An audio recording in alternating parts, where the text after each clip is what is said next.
I'm very happy to see you all. When I was a United Methodist, I attended a church that was really big on liberation theology. And we sang that same song every Sunday as a benediction, except we changed the words to say, we will overcome today. And that is a great modification that I believe that we all can use, because today we are under a real threat. Today, we are facing a severe attack on our freedoms and liberties. Those who have given their lives and fought hard for freedoms and liberties are now witnessing an all-out assault on the progress we have made. It is time now for us to reclaim the essence of American democracy. In Dr. King's 1966 Ware Lecture, given in Hollywood, Florida, to the UUs and the General Assembly, he declared that the church is the moral conscience of the nation. He said the church leads first when it comes to ethics. The church is the moral authority for society and communities. And I will add that each of us is a voice for the church. And that means that we must put on and take on our responsibilities as a moral, ethical ventriloquist. A ventriloquist has the ability and the skills to throw his voice to the dummy in his hand. The church is no dummy, because we are all intellectual giants with the capacity to speak eloquently, thoughtfully, and courageously on behalf of this community. At the core of Dr. King's Ware Lecture was the idea of sleeping through a revolution. A revolution, he defined, is a time of important change. And when the church finds itself in the midst of a revolution, likewise for communities, countries, and nations, no one can afford to be asleep. We must all stay awake during this revolution. And with the coming election and democracy at stake, who among us can afford to be absent from the polls? Who among us can afford to show any apathy?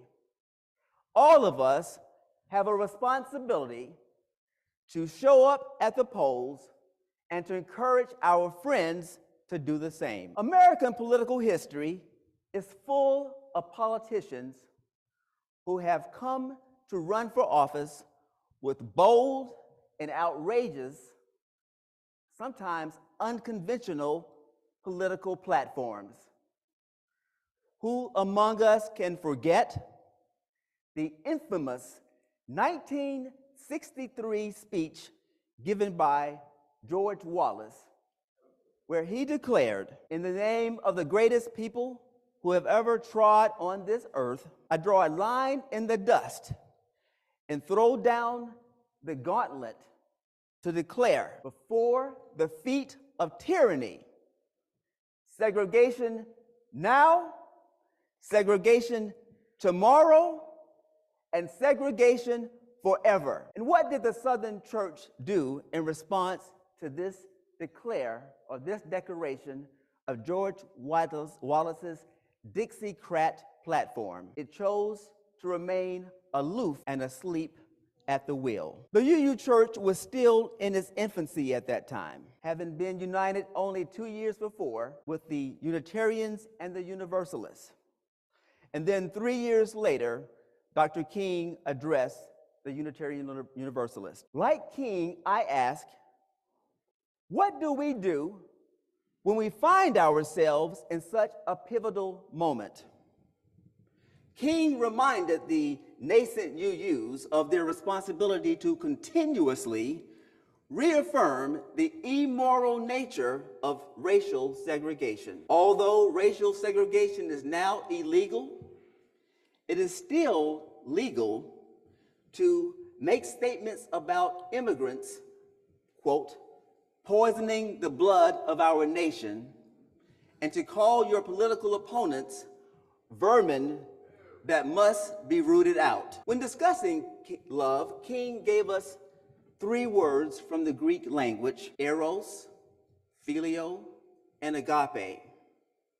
He emphasized the significance of embracing agape, which encompasses understanding, creative and redemptive goodwill toward all individuals, and a selfless love that seeks nothing in return. How can we employ agape in the face of individuals who intentionally will cause us harm, and those who harbor against us ill will? Where can we locate agape when there are countless unhoused individuals all across this nation? And how do we summon agape when the Supreme Court overturns Roe v. Wade? What about agape for thousands of people stranded at the U.S.-Mexican border? And agape for those who cause ruin, death, and chaos in Israel and in Gaza. In King's words, these are persistent and challenging issues that demand our attention. Our faith compels us to remain alert and awake and engaged. Turn to your neighbor and say, stay awake.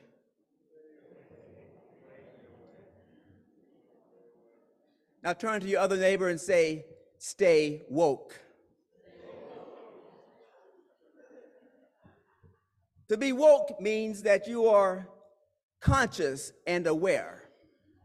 It means keeping sight on the bigger picture and striving for justice. It involves making love visible in all we say and do. To those who seek to regress and diminish our rights and freedoms, we declare that we will wear you down with our capacity to endure. We will overcome and we will achieve freedom for all. By all, I mean youth, women, LGBTQ persons, those who are mentally ill, immigrants, those with disabilities, and all persons protected by our Constitution. And King said, not only will we secure freedom for ourselves, but we will also appeal to your heart and conscience. And ultimately, we will win you over. This will be a victory for all. The question remains, how can we engage in conversations with those with whom we disagree without resorting to shouting or screaming? How can we effectively use our voices to speak to our neighbors, our family members, and co-workers in order to defend democracy? This is our million-dollar question seeking our billion-dollar answer. On June 1st, 2020, during the George Floyd protest in Washington, D.C., law enforcement officers forcefully removed or dispersed peaceful protesters from Lafayette Square using tear gas and other riot control measures. This was done to create a path for the president and senior administration officials to walk from the White House to St. John's Episcopal Church, and the president took advantage of the moment to take a photo op. He did it in front of the Ashburton House, which is the parish house for St. John's Church. And I heard a minister who served there say that they showed up with no notice and took advantage of the situation. The night before, the parish had been burned by fire during the protest. The following day, my wife and I found ourselves on a boat with a guide in the Lake Texoma, which is a great body of water that straddles both Oklahoma and Texas. We were with this captain on this 20-foot boat, 8 feet wide. The captain was white, and his son was with him, who was about 20 years old. Although we are Texans, at the time we lived in New Mexico, and I had this sense of knowing what is going on with my fellow Texans. Although I lived in New Mexico, that didn't give me any permission to be removed from the revolution that was going on around us. I was very curious to understand how were my native Texans processing the events around the George Floyd protest.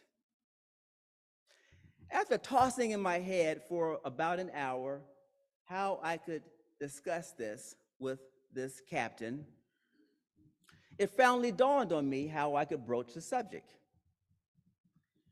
How are people around here reacting to the protest, I asked.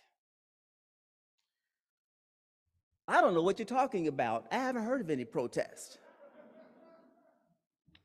Now, I couldn't believe what I was hearing, because all over the news, radio and TV, were nothing but reports about the protests in Washington, D.C.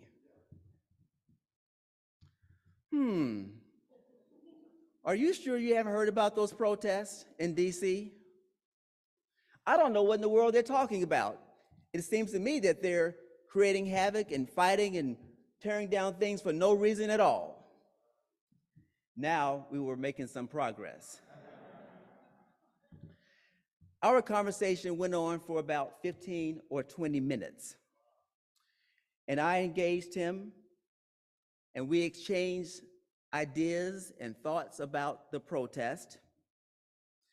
And I understood that I was a guest on this man's boat. We're out there in the middle of nowhere. There was nowhere I could go, so I had to be pretty respectful and not get thrown off the boat, me and my wife, who can't swim. But still, I was curious to understand his perspective.